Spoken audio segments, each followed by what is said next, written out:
This girl, in Victorian England, was forbidden to learn mathematics, screamed at for wanting to touch the sick, and locked in luxury like a prison. So she taught herself statistics by candlelight, invented a new way to visualize data that men couldn't ignore, and used pretty charts to prove the British military was killing its own soldiers.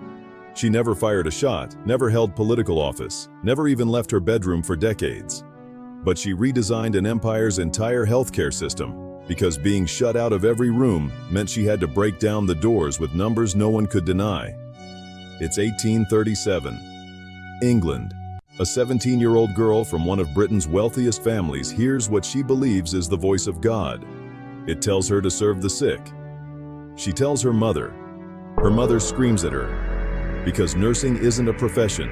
It's what prostitutes and drunkards do when they have no other options. Victorian hospitals are where you go to die, not to heal. The nurses drink on duty, sleep with patients, steal from the dead, and this girl, Florence, is supposed to marry well, host dinner parties, and disappear into respectable obscurity.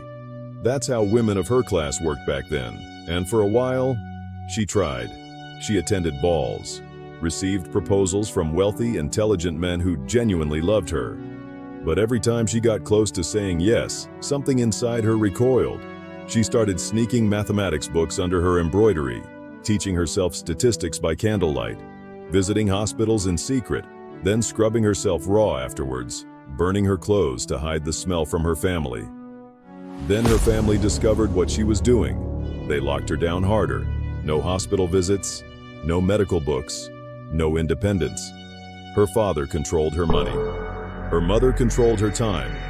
Her sister called her selfish for refusing to marry. Florence spent 14 years trapped in drawing rooms, going slowly mad. She wrote in her diary that she wanted to die, that God had called her to serve, and her own family had buried her alive in silk and social obligations.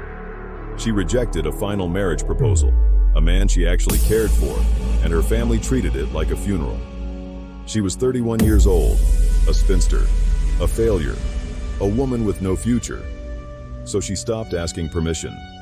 She traveled to Germany in secret, trained at a hospital run by Protestant deaconesses, came back to England and took an unpaid position managing a women's hospital in London. Her family disowned her socially, but she didn't care anymore. Then the Crimean War broke out. British soldiers were dying by the thousands, not from bullets, but from infected wounds, cholera, and dysentery. The Secretary of War, desperate, asked Florence to take a team of nurses to the military hospital in Scutari, Turkey. She said yes, and when she arrived, the male doctors refused to let her nurses touch a single patient. They stood in the hallways for 2 weeks, watching men die in their own filth, until a battle sent hundreds of wounded flooding in at once, and the doctors had no choice but to accept help. Florence didn't argue, didn't demand credit. She just started cleaning, scrubbing floors, boiling linens, emptying chamber pots. The male doctors considered the work beneath them. And then she did something no one expected.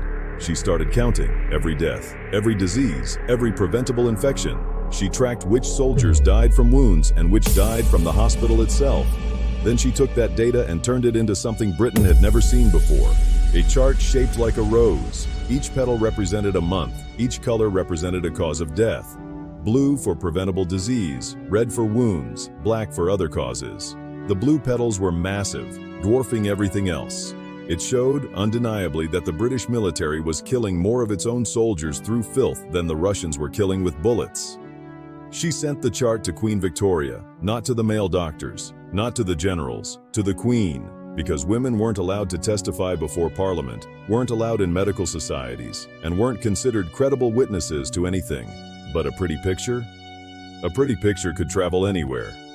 The chart forced a royal commission. Britain rebuilt its military hospitals, revolutionized sanitation, created the first professional nursing standards. 16,000 preventable deaths stopped. All because this woman had been locked out of every official path to power. So she invented a new language that men couldn't ignore. She turned her exclusion into a weapon. And the girl who did it, the one they said was too fragile, too foolish, too female to matter, was Florence Nightingale, the woman who redesigned medicine by counting the dead,